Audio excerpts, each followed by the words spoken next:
Bismillahirrahmanirrahim.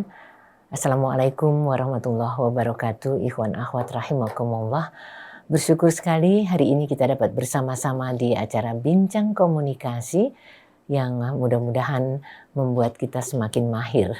Mahir dalam banyak hal terkait dengan komunikasi yang semoga juga bahasan hari ini benar-benar mempersuasi kita untuk bisa jalankannya ya. Tidak lupa salam salawat kita lantunkan untuk junjungan umat kekasih kita Rasulullah Shallallahu Alaihi Wasallam. Semoga kelak kita dipertemukan dengan beliau di saat yang sangat kita rindukan di yaumil akhir. Ikhwan Ahwat, seperti biasa Bincang Komunikasi menghadirkan Dr. Laila Monaganim yang juga sudah siap untuk kita. Assalamualaikum warahmatullahi wabarakatuh, Mbak Mona. Waalaikumsalam warahmatullahi wabarakatuh. Sehat Halo. ya? Alhamdulillah. Senang ketemu lagi. Meskipun sebulan sekali cukup, tapi ini merupakan kesempatan yang luar biasa. Ngomong-ngomong, tadi kan di off air sebelum kita on air nih, Ikhwan Ahwat bicaranya tuh tentang ada loh yang merupakan keterampilan berkomunikasi. Nah, kita mahir yang mana? Seperti apa? Persisnya gimana judulnya? Gimana caranya kita punya 4 keterampilan supaya canggih berkomunikasi. Nah, canggih berkomunikasi berarti nggak ada salah paham, nggak ada salah mengerti, dan sebagainya. Yuk kita simak, silakan Mbak Mona. Thank you. Halo Iwan dan Ahwat yang dirahmati Allah. Assalamualaikum warahmatullahi wabarakatuh.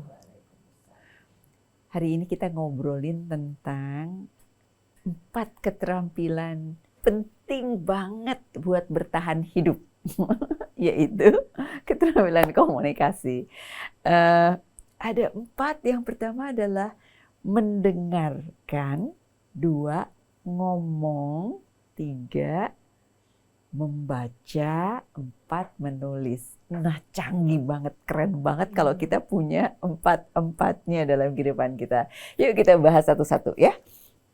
Yang pertama, mendengarkan ini keren banget, perlu banget karena kita punya 2 telinga untuk mendengarkan. Mendengar dan mendengarkan beda. Mendengar adalah dengar doang, mendengarkan be there, hadir, perhatian, menangkap pesan-pesannya. Kemudian ini juga penting kalau kita mau ngejawab apa yang kita dengarkan dan perlu ngerespon, maka dengan mendengarkan kita bisa dapat informasinya, kita bisa memikirkan apa pesan yang perlu disampaikan, kita bisa menjawab, ngerespon dengan beres sesuai dengan pertanyaan atau informasi yang perlu kita respon. Dan juga dengan mendengarkan hubungannya jadi bagus tuh. Jadi mendengarkan adalah penting sekali ya. Di dalam Quran surat An-Nahl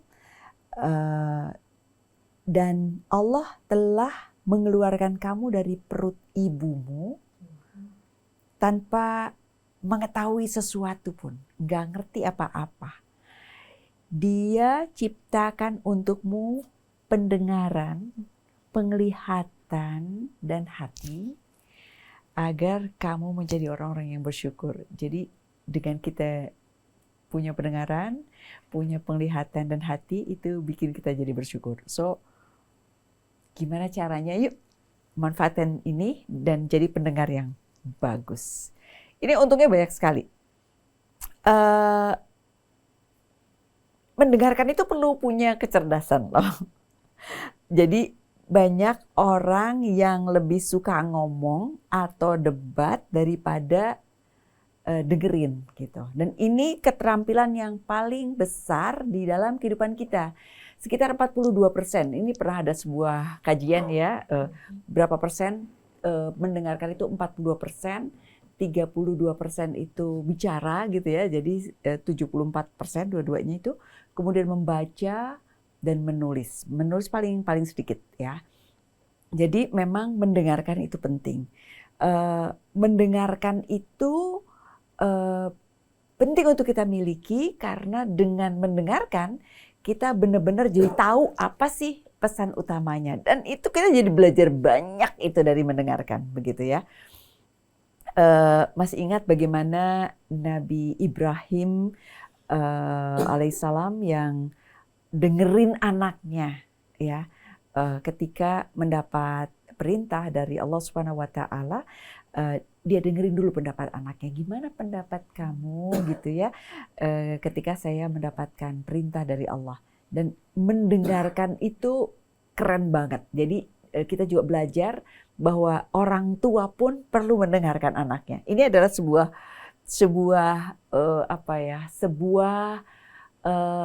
contoh bijak, contoh penting bahwa orang tua perlu mendengarin anaknya, tidak hanya klien gitu ya, sebagai bisnis dalam bidang transaksional, bisnis dan lain sebagainya, tetapi realnya tuh in many situation ketika kita punya hubungan baik sama orang, ingin punya hubungan baik sama orang, mendengarkan itu menjadi penting sekali. Kemudian kalau kita pelajari gimana cara ngedengerin gitu ya, ada beberapa cara. Mendengar dan mendengarkan beda ya. Mendengar itu tadi kedengeran doang, mendengarkan itu pikiran dan perasaannya ada di situ gitu.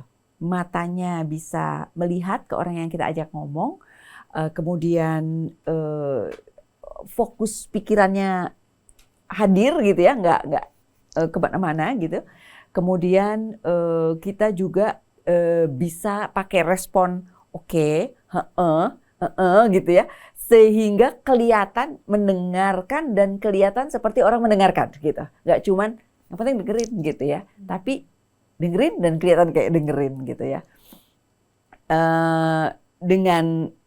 Dengan suara atau dengan ekspresi wajah yang ditundukkan dengan eye contact itu keren banget gitu ya. Gimana sih cara Rasulullah Shallallahu Alaihi Wasallam dengerin gitu ya? Beliau dengerinnya dengan sabar waktu orang ngomong. Ini keren banget. Ini pelajaran juga untuk semuanya, termasuk saya. Menyimak gitu ya. Oke, dengerin gitu ya. Kalau ada yang ngomong, Rasulullah diam, terus nggak buru-buru ya. Dengerinnya nggak buru-buru, nggak menginterupsi percakapan atau pembicaraan dari orang yang diajak omong. Terus beliau juga dengerin pendapat kontennya dari apa yang disampaikan oleh orang lain tersebut begitu. Jadi ini pelajaran berharga buat kita ya. Yuk kita dengerin dengan baik, belajar dengerin dengan baik. Ini ada 42% kemampuan mendengarkan yang perlu kita kembangkan terus-menerus. Oke? So, mendengarkan orang lain menjadikan kita menjadikan orang lain jadi cinta dan sayang sama kita gitu ya, karena ikatan batinnya itu jadi bagus gitu sama orang yang mau mendengarkan. Tahu nggak, kalau mau punya hubungan baik sama pasangan, dengerin itu penting banget. Dan apalagi dua-duanya sebenarnya ya, ini kebutuhan manusiawi ya, laki-laki dan perempuan, suami dan istri, dua-duanya butuh didengarkan. Dan bagaimana perempuan juga ingin dimengerti dan didengarkan oleh pasangannya, ini butuh kesabaran untuk suami mendengarkan. Dan juga sebaliknya, cewek itu kan banyak ngomong ya, kadang-kadang keinginan untuk ngomongnya itu nggak sempet buat dengerin pasangannya gitu. Tetapi ketika kita bisa mendengarkan itu keren banget. Jadi jadilah pendengar yang baik, diam, dengarkan, kasih perhatian sama orang yang kita ajak, yang kita dengarkan, kemudian kasih tanggapan yang baik ya, kemudian jadi pendengar yang baik, itu punya kekuatan untuk membujuk, mempersuasi, bikin hubungan jadi bagus sekali. Oke. Itu tadi tentang mendengarkan. Mbak Nuning ada yang mau diomongin tentang mendengarkan? Kalau tadi disebut 42% berarti porsinya lebih banyak daripada 3 yang lain ya? Daripada 3 yang lain. Masya Allah. Pertama mendengarkan, kedua bicara. Nah, bicara tuh 32%. Ini lumayan banyak juga. Tapi mendengarkan itu ternyata paling penting gitu. Itu sebabnya kita punya telinga 2, bibir 1. Betul sekali. Kita dapat informasi berharga, kita bisa ngerespon, hubungan juga makin baik. Menghormati, karena kebutuhan dasar manusia itu adalah didengar, diperhatikan, dianggap penting, disayang gitu ya. Itu kebutuhan. Jadi manusia tuh punya 2 kebutuhan. Satu kebutuhan yang berhubungan sama feeling, sama pribadi gitu ya. Satu lagi kebutuhan yang bersifat sesuatu yang perlu diselesaikan. Misalnya lapar butuh makan, haus butuh minum, kita pergi butuh kendaraan, kita butuh belajar butuh laptop misalnya begitu ya. Itu kebutuhan-kebutuhan. Atau misalnya kita sakit butuh diobati gitu ya. Jadi kebutuhan-kebutuhan itu adalah kebutuhan-kebutuhan dasar yang ada yang real, berhubungan dengan sesuatu yang praktis gitu ya, yang real untuk diselesaikan. Tapi juga ada kebutuhan humanis gitu, yaitu kebutuhan yang berhubungan sama feeling. Didengerin, dianggap penting, disayang, diperhatikan, nggak diremehin gitu ya. Nah itu semua proporsi mendengarkan juga punya bagian yang besar sekali. Oke. Jadi dengan mendengarkan itu kita diam, hadir dan mendengarkan orang yang kita ajak ngomong. Ternyata masalahnya 75% orang nggak beres dalam ngedengerin. Jadi kenapa? Karena dia dengerinnya selektif. Dia dengerin yang dia mau denger gitu ya. Atau dia nggak dengerin. Atau dia nggak atentif, nggak hadir ketika ngedengerin. Atau dia ketika mendengarkan itu dia sudah siap dengan kalau kayak main bowling gitu, main bowling. Dia udah siap dengan bola baru gitu. Satu orang ngelempar bola bowling, dia nungguin, terus setelah orang tersebut dia siap dengan bola bowling baru gitu untuk dilempar. Jadi artinya enggak kayak main tenis gitu. Ketika dia main tenis kan tiktokan tuh gitu ya. Ini ngomong apa, terus ini ngebales apa, tapi itunya bolanya apa ya?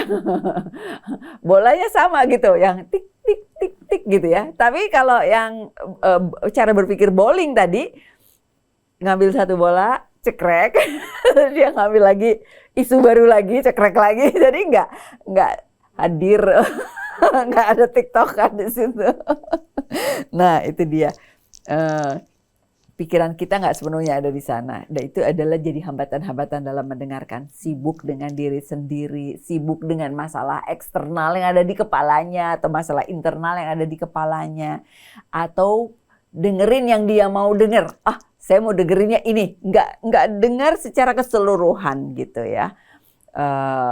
Itu. Jadi jadilah pendengar yang baik ya. Ini penting sekali. Ada beberapa adab dalam mendengarkan. Dengar itu dengerin nggak sambil ngomong gitu ya. Kemudian juga tidak di-cut gitu ya supaya orang bisa selesai.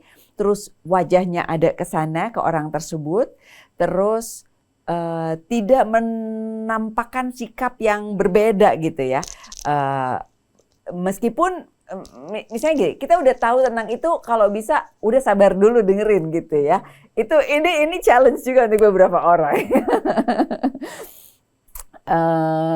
Ekspresi kita kadang-kadang nunjukin, gue udah tahu gitu ya. Terus tidak menunjukkan bahwa aku lebih ngerti gitu ya. Itu juga challenge ya untuk orang-orang tertentu yang sudah canggih di situ. Rasulullah itu luar biasa ya, ketika dia udah sering dengerin tentang itu, udah tahu, tapi dia seperti sesuatu yang baru gitu. Itu dahsyat banget. Jadi ketika mendengarkan, Rasulullah itu hadir, atentif, dan sampai orang tersebut ngerasa, aduh ini aku didengerin penting banget nih. Oke. Berikutnya ya, yang kedua ya. Yang pertama tadi mendengarkan. Penting banget nih keterampilan itu. Yuk kita kembangin, update terus. Maksudnya dirapiin terus gitu ya keterampilan itu. Sampai klik dalam berinteraksi itu dapat nih sama orang tersebut. Kedua adalah ngomong, berbicara. Lisan itu sebenarnya penampilan luar kita gitu ya, omongan kita itu penting sekali ya, dan persentasenya juga besar gitu. Ingat ya, persentage pertama yang besar adalah mendengarkan, kedua bicara sekitar 32%. Jadi lisan itu adalah jalur interaksi yang penting sekali gitu ya. Selain dari yang mendengarkan kita dapat, lisan kita keluarin gitu ya. Nah, untuk itu kita perlu punya akhlak yang baik ketika kita berbicara. Jadi ketika kita berbicara kita harus pilih pilihan katanya, ada rumusnya nih. Pilihan katanya yang pertama bikin orang ngerti ketika kita ngomong. Kedua, enak didengerinnya gitu ya. Bikin orang ngerti yang kita omongin. Jadi kalau kita mau ngomongin tentang jambu air, dia juga ngerti jambu air. Kita mau ngomong jambu batu, dia juga ngerti jambu batu gitu ya. Gimana caranya ngomongnya? Ketika kita mau ngomong tentang, tolong dong ambilin satu baju kepada anak kita, bajunya itu letaknya di lemari di laci yang nomor sekian gitu. Bajunya warna tertentu, lacinya ini, terus kuncinya ada di sini, kemudian diambilnya di begini gitu. Itu sama seperti tadi, jambu air gitu. Sampai dong, dia ngerti banget ini di situ gitu. Nah, itu rumus pertama, bikin dia ngerti. Kedua, bikin dia senang dengerinnya. Coba kalau kita ngomongnya sambil marah-marah, sambil pakai kata-kata yang nggak enak, itu pesannya nggak akan sampai gitu. Jadi ngomong juga perlu ada caranya ya. Ketika kita ngomongnya yang ribut, bikin ribut, atau perkataan sia-sia, atau perkataan yang bikin nggak senang gitu ya kan. Tadi rumusnya bikin dia ngerti, kedua bikin dia senang dengerinnya gitu ya. Kita nggak bikin dia ngerti, nggak bikin dia senang dengerinnya, enak gitu ya. Itu komunikasi nggak jalan gitu. Kita bikin dia ngerti tapi nggak enak dengerinnya. Misalnya kita udah tahu nih, saya butuh jambu batu 1 kilo atau butuh kentang 1 kilo gitu ya. Berarti dia ngerti nih kentang kayak gini nih gitu ya. Kecuali misalnya kita butuh kentang ukuran tertentu, misalnya kita juga perlu ngomong ukuran tertentu. Oke, ngerti. Tapi ngomongnya nggak bikin dia enak dengerinnya. Misalnya dengan bentak-bentak, dengan suaranya yang kasar, atau dengan pilihan katanya yang ditambahin kata-kata bumbu-bumbu yang bikin nggak nyaman dengerinnya. Itu implikasinya adalah komunikasi nggak sampai gitu. Dan itu berdampak buruk. Jadi bikin dia ngerti, bikin dia senang.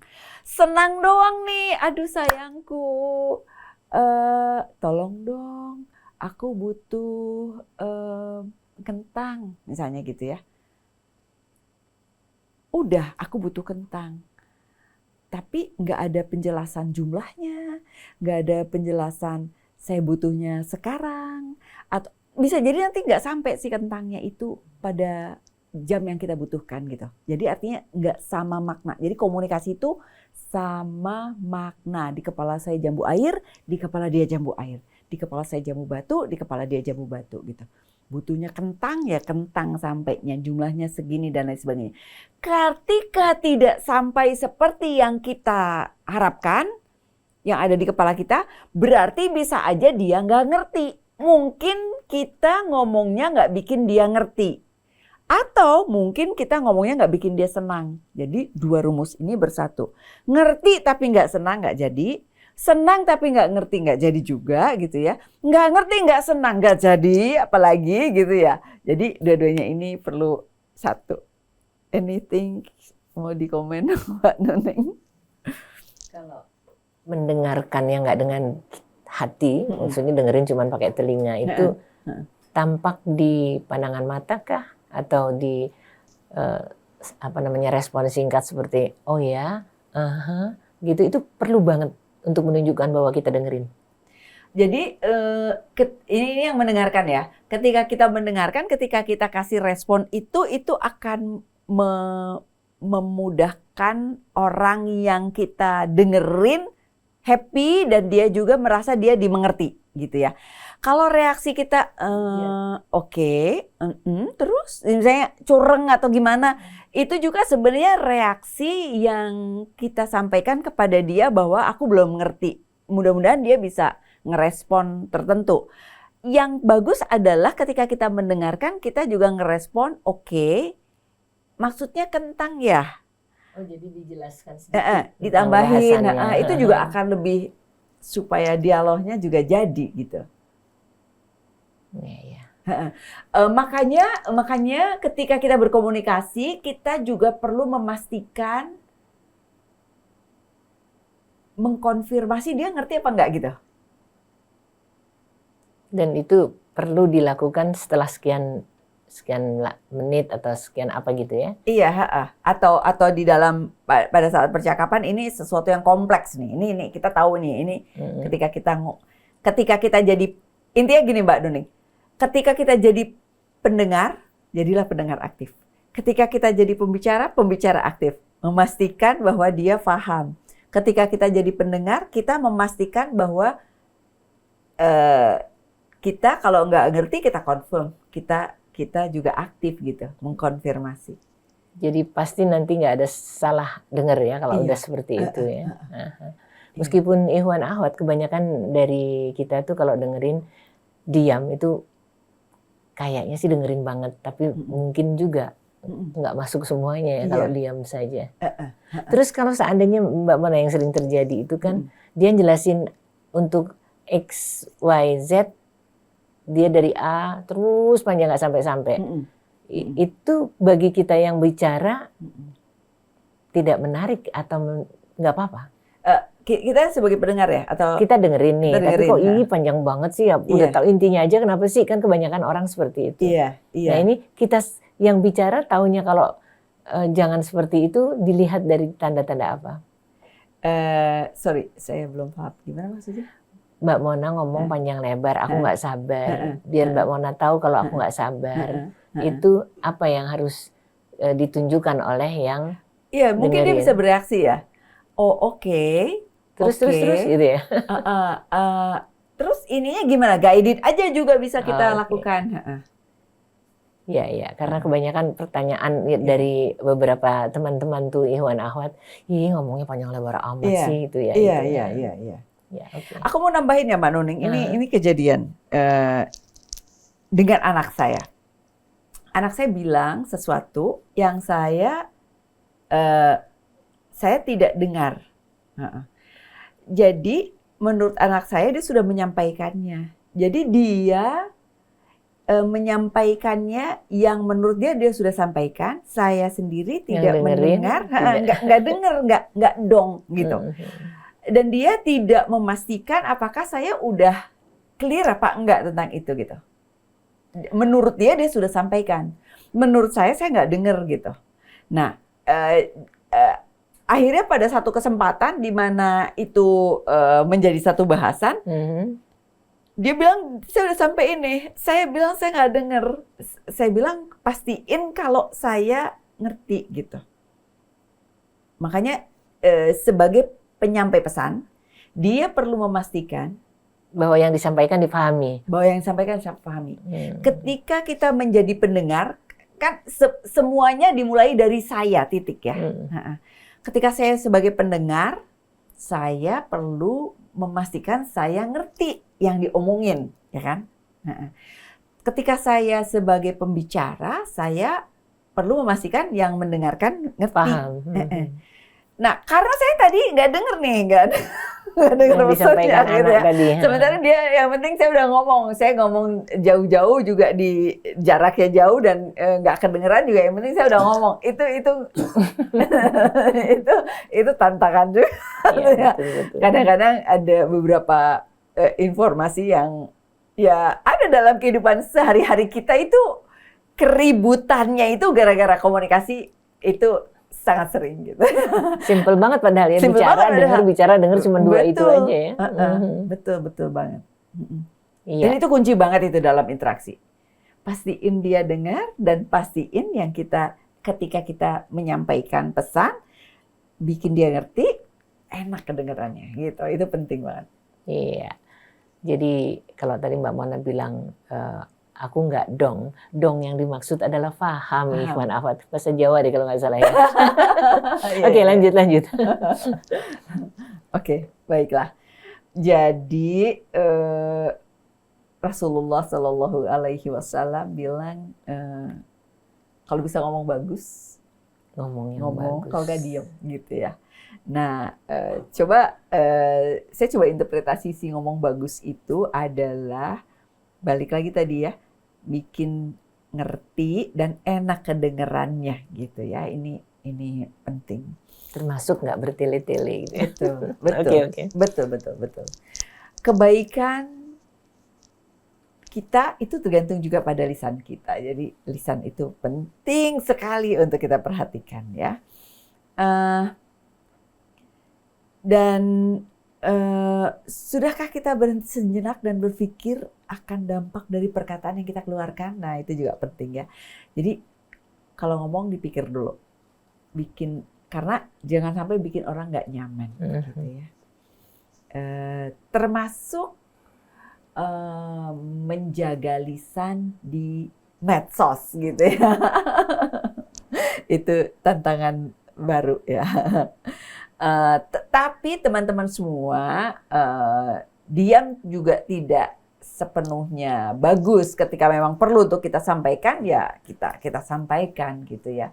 Kita hindari debat apalagi yang kita udah tahu nih, ini pesannya nggak akan sampai nih karena dia insist, dia kekeh sama sudut pandangnya, kekeh ini warnanya biru, yang satu kekeh warnanya kuning misalnya begitu ya.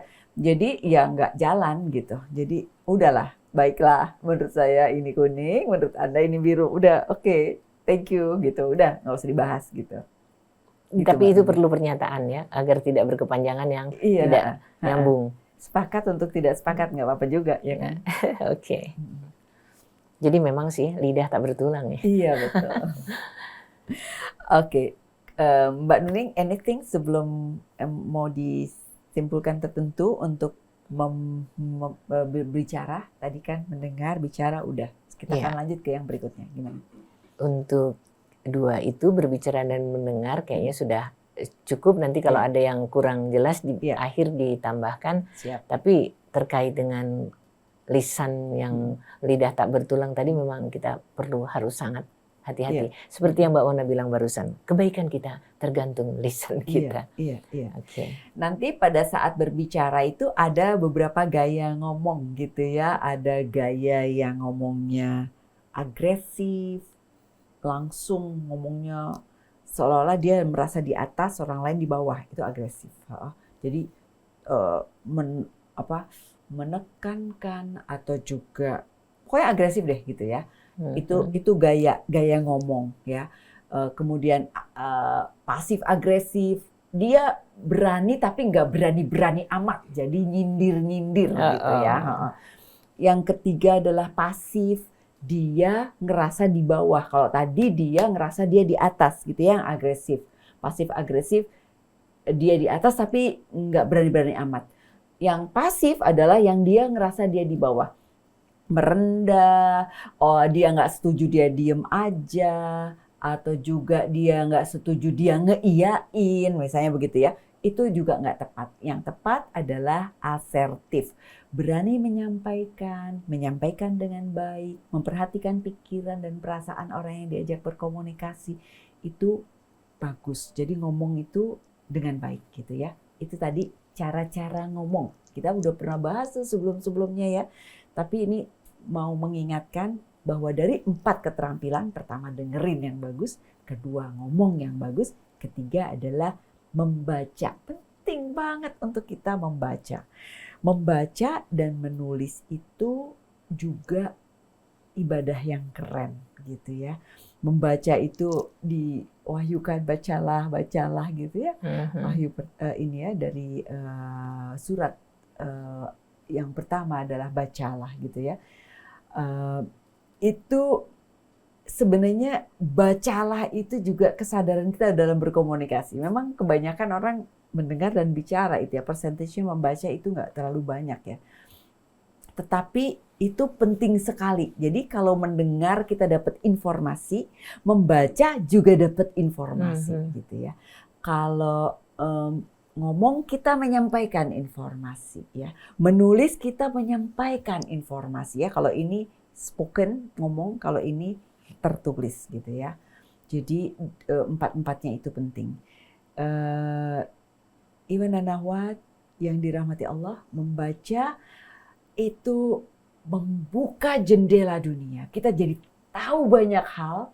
Dan sekarang ini orang Indonesia punya tingkat pembaca yang sangat rendah gitu ya. 1 tahun tuh berapa banyak buku yang kita baca itu sangat sedikit. Kita baca, tapi bacanya baca media sosial. Baca media sosial yang omongannya juga ringan-ringan, yang kadang-kadang nggak terlalu jelas, yang kadang-kadang juga cuman lucu-lucuan, yang bukan menjadi vitamin untuk otak kita, tetapi juga cuman lucu-lucuan gitu, yang ringan, yang buat ketawa ke TV, yang buat itu sayang sekali ya. Membaca itu luar biasa. Hal-hal yang ingin ku tahu ada di dalam buku. Ini Abraham Lincoln bilang begitu ya. Sahabat terbaik adalah orang yang akan memberikanku sebuah buku yang belum aku ketahui. Keren sekali. Membaca buku yang baik berarti memberi makanan rohani yang baik. Itu dari Buya Hamka ya. Semakin aku banyak membaca, semakin aku banyak berpikir, semakin aku banyak belajar, semakin aku sadar aku tidak mengetahui apapun. Luar biasa ya, luar biasa bacaan itu bikin kita kaya, bikin kita tahu banyak jendela dunia. Jadi Mbak Nuni ketika saya menyempatkan untuk membaca lagi, kadang-kadang kan aduh banyak hal yang di depan mata penting dan mendesak ya. Ini urusannya manajemen waktu gitu ya. Penting mendesak, jadi harus dikerjain segera. Nah, ketika saya mulai sadar, oke, jangan-jangan saya sibuk sama penting dan mendesak ya. Mulailah saya punya investasi penting tapi nggak mendesak gitu. Di antaranya membaca gitu ya. Aduh, luar biasa banyak hal menarik sekali gitu yang saya temukan di dalam bacaan-bacaan itu. Do you think so? Mbak Nuni kan suka baca itu ya, baca direkam untuk direkam. Teman-teman disable netra. Iya. Itu ilmunya jadi banyak banget Luar karena biasa. yang dibaca unpredictable banget. Oh ternyata ini begini gitu. Iya. Jadi membacakan buat orang lain ternyata untuk diri sendiri pun nilainya luar biasa. Iya. Kayak kita menjelajah dan imajinasinya itu hidup sekali ketika membaca ya. Kita jadi tahu banyak hal yang menarik ya. Luar biasa. Kita datang ke daerah dengan kondisi alam tertentu itu juga karena baca. Iya betul. Datang ke sana keren banget. Kalau enggak kan nggak tahu. Betul sekali. Saya ingat ya waktu anak-anak masih kecil, sebelum kita ke satu tempat, kita baca dulu. Cari Waktu itu dulu. masih nggak terlalu terkontaminasi dengan media sosial gitu ya. Jadi ayo kita baca dulu, kita tahu tentang apa yang di sana, terus ceritain, dibikin apa ya, tulisan-tulisan kecil gitu ya tentang apa yang di sana. Jadi pas datang ke satu kota, oh ada ini, oh ada ini. Jadi imajinasinya, oh ini penduduknya ini jumlahnya segini, orangnya pekerjaannya seperti ini, wilayahnya ini, dekat sini dan sebagainya. Itu pengetahuan yang luar biasa gitu. Kalau nggak baca nggak tahu. Kalau nggak baca nggak tahu. Iya, betul. Betul. Budaya malas baca adalah kekuatan yang melemahkan sebuah bangsa, dan ini mengganggu sekali secara perkembangan intelektual, sosial, ekonomi, politik dan lain sebagainya. Membaca adalah alat paling dasar untuk meraih kehidupan yang baik. So, siapa yang malas membaca itu rugi sekali. Jadi membaca adalah bentuk komunikasi dari orang lain yang dia tulis lalu kita menyerapnya. Sama seperti mendengarkan gitu. Kalau mendengarkan spoken, dan itu punya keterbatasan dalam mendengarkan. Ketika baca itu cenderungnya kaya dan berlimpah gitu. Mendengarkan itu oke, juga kaya, tetapi kadang-kadang belum tentu semua orang tuh punya keterampilan dalam berbicara yang kita perlu dengerin dengan sebaik itu gitu. Jadi tulisan itu luar biasa. Biasanya kan dia perlu punya waktu untuk masuk gua, meramunya dengan cermat dan lain sebagainya, lalu dipersembahkan dalam bentuk tulisan yang misalnya dipublikasikan, kan dia pasti serius untuk membuatnya gitu.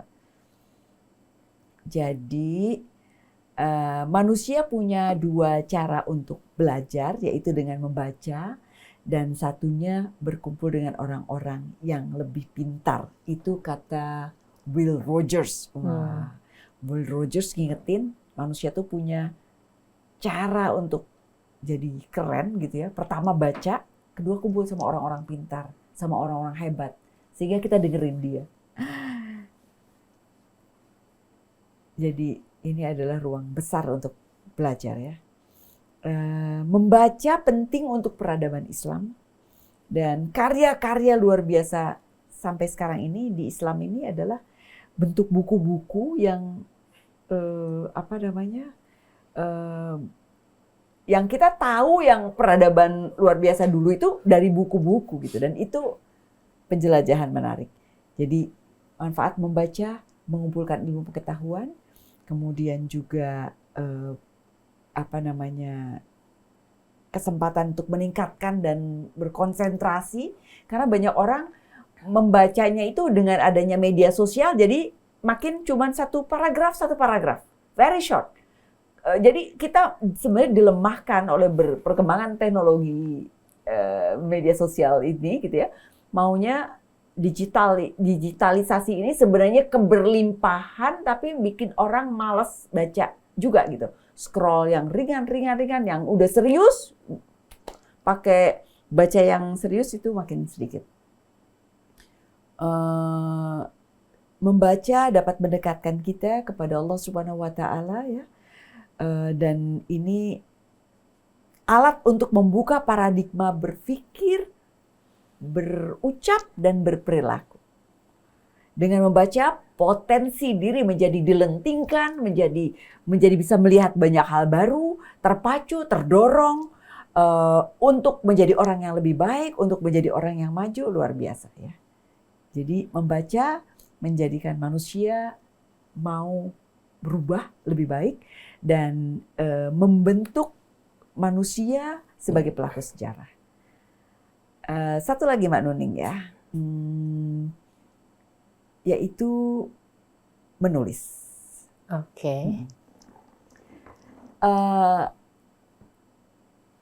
Allah bersumpah dengan alat tulis yaitu pena dan apa-apa yang mereka tuliskan.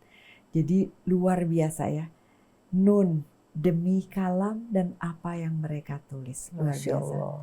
Setetes tinta ulama lebih berat timbangannya di sisi Allah daripada ribuan darah syuhada yang meninggal di medan perang, menurut Imam Al-Ghazali. Luar biasa. Kalau engkau bukan anak raja dan engkau bukan anak ulama besar, maka jadilah penulis. Menurut Imam Al-Ghazali. Jadi, jadilah penulis. Luar biasa. Menulislah. Itu tingkatannya keren banget ya. Menulis itu sudah meramu sedemikian rupa dari berbagai bacaan. Menulis itu bisa kalau baca ya. Setelah kita meramu dari banyak bacaan, kita mau menulisnya. Tetapi selain dari tulisan yang menjadi satu karya-karya yang legendaris sejarah dan lain sebagainya, kita juga bisa menulis pesan-pesan kok. Maka menulis itu sama seperti berucap, ngomong, perlu bikin orang yang membaca tulisan kita ini ngerti dan enak tulisannya gitu. Jadi bisa bikin dia ngerti dan enak dibacanya gitu ya. Ini dua yang penting juga. Karena kalau nulisnya bikin nggak enak itu, Mbak Nuning, kalau kita nulis di WA ya, tulisan-tulisan di WA gitu ya, terus kita nggak baca lagi si tulisan itu, langsung send gitu ya, bisa aja interpretasinya nggak bikin dong, kan nggak bikin ngerti. Jadi ada dua sekali lagi ya, bikin dia ngerti, bikin dia enak bacanya atau ngedengerinnya gitu ya. Jadi bikin dia ngerti dan bikin dia nyaman. Bikin dia ngerti, kadang-kadang yang kita tulis itu kalau kita nggak baca lagi, ulang lagi membacanya, apalagi pesan penting, bisa jadi kemana-mana gitu. Makanya baca lagi. Oke. Kadang-kadang saya ketika ini penting sekali, saya tulis di mana gitu ya, di satu tulisan, misalnya mau nulis WhatsApp gitu ya. Saya tulis di satu tempat yang bukan ditujukan untuk orang tersebut. Lalu saya baca lagi, saya ulang, terus saya kasih spasi. Oh, ini kasih spasi. Ini spasi lagi. Baru dikirim gitu, Mbak Nuning. Iya, makanya ada tempat edit. Iya, ada edit. Tapi kan ketika kita kirim udah langsung sampai kan, makanya ditulis di tempat lain dulu. Ketika itu penting ya, gitu ya. Lalu dikirim. Jadi dipastikan tuh menulis itu penting sekali juga gitu. Itu adalah bentuk dari komunikasi. Perbaiki deh, yuk kita perbaiki terus. Kira-kira itu deh Mbak Nuning. Kalau tadi dikatakan bahwa membuka jendela dunia. Iya. Jadi kalau nulis berarti? Menulis artinya kita berani untuk menyampaikan, itu kan berarti menulis menyampaikan sesuatu ya. Bisa ilmu, bisa juga membuka cakrawala orang lain juga. Nah, cakrawala. Jadi bukan cuma jendela yang dibuka ya. Menarik sekali. Kesulitannya menurut Mbak Mona antara dua yang belakangan tadi, yaitu membaca dan menulis untuk kaitannya dengan pemahaman kita, lebih sulit yang mana? Menulis, Mbak Nuning. Menulis. Jadi itu persentase paling sedikit ya dari keterampilan orang ya. Jadi kayak kita misalnya kita nulis tuh kayak kita merangkai bunga. Iya. Kita pilih bunga-bunga yang baik, kita rangkai sedemikian rupa sehingga orang tertarik gitu untuk melihatnya, untuk menikmati bunga tersebut begitu. Dan merangkai ini penting, kalau enggak bunganya berantakan. Enggak berantakan ya. Ya disenggol sedikit jatuh. Betul. Nah itu berarti. Atau kita simpan aja, kan itu kan berarti enggak. Betul. Luar biasa sekali ikhwan akhwat.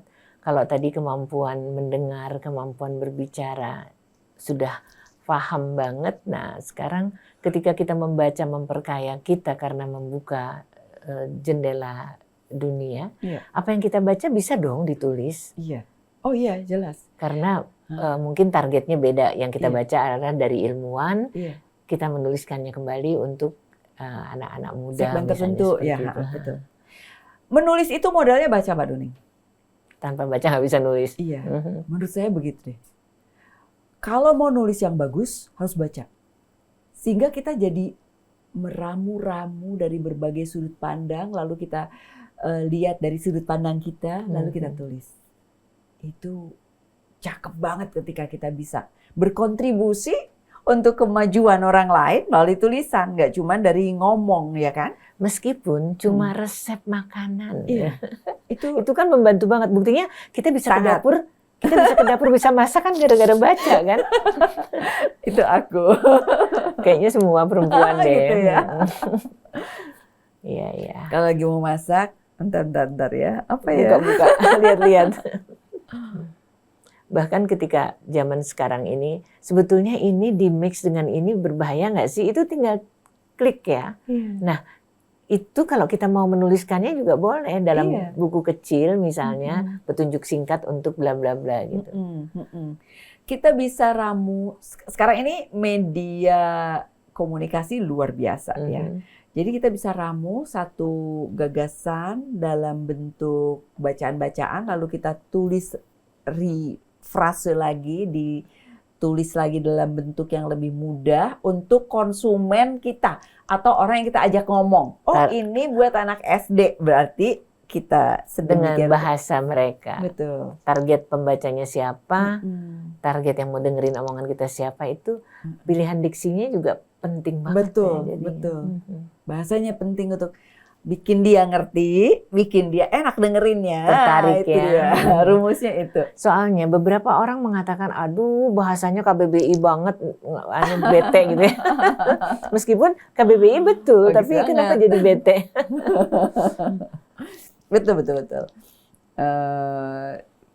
Memang bahasa Indonesia yang bagus dan benar itu perlu kita lestarikan ya. Ini refleksi juga ya untuk kita semua ya, karena bahasa itu kaya banget. Jadi ketika kita harus tahu, oke, kita sedang bicara di event apa. Kita menulis untuk karya ilmiah misalnya ya. Misalnya di kampus gitu ya, nulis tulisan ilmiah, jurnal atau tulisan skripsi, tesis, disertasi, itu memang harus ada panduan-panduan tulisan akademik yang juga KBBI itu, Mbak Nuning. Tetapi ketika dalam percakapan kita harus tahu kita lagi ngomong sama siapa ya gitu, sama segmen siapa ya.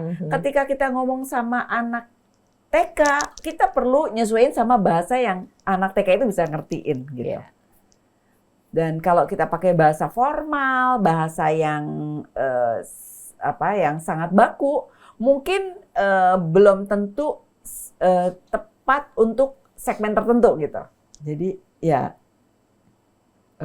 kreativitas kita, memahami siapa orang yang kita ajak berkomunikasi itu penting banget. Jadi dengan siapa kita bicara, sudah diperhitungkan sama Mbak Mona tadi pilihan kalimat-kalimatnya seperti apa. Kalau bisa lagi tambah sepotong dua potong bahasa daerah dia. Iya. Itu menarik bagus banget. Sesuai dengan orang yang kita ajak ngomong. Iya, dia misalnya dia orang Sunda, pakailah saetik lah bahasa Sunda gitu ya. Iya. Mbak Nuning, jadi ternyata menulis itu juga bisa meninggikan derajat seseorang gitu ya. Lewat tulisan. Lewat tulisan. Barang siapa menebarkan kebaikan, dan ini niat kita yang kita luruskan niatnya adalah untuk menebarkan kebaikan melalui tulisan, melalui lisan ngomong gitu ya. Itu insya Allah akan mendapat pahala. Dan memuliakan kita juga. Luar biasa. Jadi keterampilan komunikasi ini bisa jalan yang mulai dari memberdayakan atau memperdayakan. Diberdayakan, nggak ada kata perdaya kali. Iya, dua-duanya bisa dua-duanya, ya kan? Bisa positif, bisa negatif gitu. So ketika kita punya pilihan, kenapa kita nggak pilih yang bagus ya kan? Jadi kalau kita yang negatif itu memperdayakan. Orang, agar orang mabuk dengan bacaan kita, melakukan hal-hal yang tidak baik tadi. Betul. Itu tempatnya di mana nanti? Itu dosa, ya betul. Ya kan? Iya. Nulis itu bisa menjadi obat supaya nggak lupa. Jadi keren banget menulis itu sebenarnya. Saya pernah sangat produktif menulis, Mbak Nuning. Pernah saya ngalamin 3 bulan ada 1 buku. 3 bulan. Untuk saya itu cepet lah gitu ya. Nggak mudah untuk nulis 1 buku dengan 200 270 atau 250 lembar lah. Itu kan lumayan tuh, lumayan besar ya. Pernah menulis dengan waktu segitu gitu. Dan itu lumayan waktunya. Berarti sehari 2 lembar tuh kalau Iya, 300 dalam waktu 3 bulan kan iya, tapi editingnya panjang, Mbak. Oh iya betul. Editingnya panjang. Jadi memang kalau lagi produktif bisa gitu ya. Ini refleksi ya untuk saya sendiri juga untuk kembali supaya balik lagi, stay, nulis lagi gitu ya. Setidaknya Ikhwan Akhwat, kalau kita belum menulis untuk orang lain, tulis diari kita sendiri, itu akan mengingatkan kita, oh ya waktu itu tanggal berapa apa ya, tinggal buka itu lagi. Keren gitu. banget. Itu bagus banget, positif banget. Untuk refleksi kita, untuk tahu, oh saya udah sampai di sini di usia ini, saya begini, ini kejadian-kejadian ini luar biasa, berharga sekali. Bagus sekali. Jadi sebaik-baik manusia itu adalah manusia yang paling bermanfaat buat orang lain. Dan kalau kita ngedengerin yang bermanfaat, kalau kita ngomong yang bermanfaat, kalau kita baca yang bermanfaat, kalau kita nulis yang bermanfaat, keren banget tuh, ya. Jadi 4-4-nya harus yang bermanfaat. Betul, Keren. betul. Itu Mbak Nuning, ada lagi yang mau disampaikan? Sebetulnya dari 4 ini, itu tingkat kesulitan yang paling sering kita alami adalah ketika kita menjadi pendengar yang bijak. Betul. Kalau bicara 75% nggak beres. dan wahai pria, wanita perlu 30.000 ke atas satu hari. Sementara pria hanya 7.000. Jadi kalau kita banyak ngomong, maklumi gitu. Asal ngomongnya tadi bermanfaat ya Mbak Mona ya. Betul. Iya, iya. Ini refleksi ya untuk kita semua ya. Kalau tadi dari jumlah percakapan, pilihan kata yang kita sampaikan itu segitu banyaknya. Coba kalau kita ngomongnya dipikir gitu ya. Tidak akan sebanyak itu. Kalau ngomongnya dipikir kan kita akan milih pilihan kata yang bagus-bagus ya kan. Kalau ngomongnya nggak dipikir atau kita nggak mempertimbangkan untuk dapat manfaat sebaik-baiknya dalam percakapan itu, ya udah kita ngomongnya udah bikin orang nggak nyaman, orang juga nggak dongal lagi, nggak ngerti lagi yang kita omongin begitu. Kalau terkait dengan bicara tadi Mbak Mona, seberapa penting sih sebetulnya nada bicara kita? Nada untuk bicara tidak juga penting. Mempengaruhi orang jadi berang gitu. Iya. Jadi di dalam berbicara, bicara itu kan ada kata, ada bukan kata-kata. Kata itu adalah pilihannya, diksinya. Bukan kata-kata adalah dari ekspresi kita, gayanya ya. Dari tinggi, kecepatan, kekerasan, tinggi nada, suaranya gitu ya. Ada intonasi gitu ya. Misalnya ngomongnya dengan nada yang ngomongnya keras banget gitu ya. Atau ngomongnya dengan suara yang seperti ini, atau ngomongnya bisik-bisik. Misalnya gitu ya. Ada keras, ada sedang, ada bisik-bisik gitu ya. Itu kekerasan tuh. Ada yang ngomongnya itu cepet banget gitu ya. Ada yang ngomongnya juga lumayan biasa, sedang gitu ya. Ada yang ngomongnya itu lambat. Pengen jorokin jadinya. Please deh gitu ya. Nah, kita perlu sedemikian rupa memainkan itu gitu dengan baik. Karena itu bisa berpengaruh. Atau kecepatan, kekerasan dan lain sebagainya itu berpengaruh sama apakah orang itu ngerti atau enggak, enak apa enggak gitu. Atau suara itu berpengaruhnya lumayan besar gitu ya, sekitar 38%. Pilihan kata sama suara itu berpengaruh. Apalagi kalau misalnya pakai telepon atau wajahnya nggak kelihatan gitu ya, karena wajah itu juga berpengaruh. Tapi kalau nggak ada wajahnya, cuman suara dan kata-kata, itu tinggi sekali tuh pengaruh suara gitu ya. Jadi hati-hati kalau ngomong gitu ya. Jadi perhatikan cara kita ngomong, bikin orang ngerti, bikin orang senang. 2 itu deh, dipegang deh dengan baik gitu. Satu hal Mbak Mona tadi, bagaimana kita bisa menyeimbangkan antara bicara kita yang agresif, yang pasif, atau yang asertif tadi itu. Kan sesuai dengan kebutuhannya kan. Itu tergantung karakter kita nggak sih? Jadi ada 4 gaya berkomunikasi. Agresif itu dia ngerasa di atas, orang lain dia simpen di bawah. Jadi dia yang penting, dia yang dominan, dia ngomongnya bisa ekspresi suaranya bisa pakai tekanan, pilihan katanya juga pakai tekan atau pilihan katanya yang agresif, yang ngeremehin dan lain sebagainya. Itu nggak boleh. Itu ngeganggu. Egois gitu ya, egois banget ya. Itu egois, rusak hubungan gitu ya. Ya ini pilihan ya, kalau ke situ nggak bagus. Kedua adalah pasif agresif. Dia di atas juga, tapi dia nggak seberani-berani amat gitu ya, seagresif itu gitu ya. Kalau ngomong itu, dia nyindir-nyindir. Masa bisa, misalnya begitu ya. Jadi agresif lah, ya, agresif tapi pasif. Itu juga nggak bagus gitu ya, karena dia masih ngerasa dia di atas, orang lain di bawah.